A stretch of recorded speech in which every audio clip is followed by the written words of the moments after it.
வணக்க மக்களே, நான் தான் உங்களின் வாய்ஸ் ஆஃப் ராஜ்.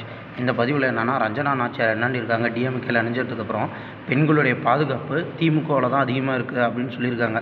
உங்களுக்கு மனசாட்சி இருக்கா?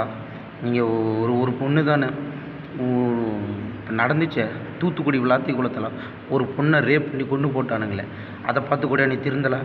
எடப்பாடியில் ஒரு பொண்ணை பாலியல் வன்கொடுமை செஞ்சாங்கன்னு மருந்து குடித்து செத்துச்சு, அதை பார்த்து கூட நீ திருந்தலை.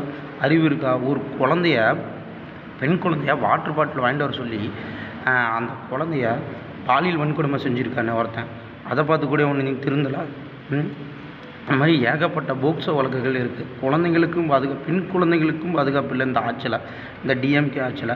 இதில் நீ வேற பெருமையாக பீத்திக்கிற, நீ டிஎம்கே ஆட்சியில் தான் பெண்களுக்கு பாதுகாப்பு அதிகமாக இருக்குதுன்னு.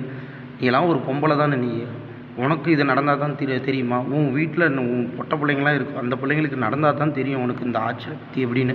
கிட்டத்தட்ட 2024 2500 போக்சோ வழக்கு இருந்துச்சு. ஆனால் 2025 கிட்டத்தட்ட 6500 போக்சோ வழக்குகள் இருக்குது. எல்லாம் இந்த டிஎம்கே ஆட்சியில் தான். முதல்ல பெண்களுக்கு மட்டும் பாதுகாப்பு இல்லை, ஆண்களுக்குமே இந்த ஆட்சியில் பாதுகாப்பு இல்லை. எவ்வளோ ரேப் வழக்குகள்லாம் நடக்குது இந்த ஆட்சியில். இது தெரியாமல் நீ வாய்மயிறு பேசிகிட்டு இருக்கிற.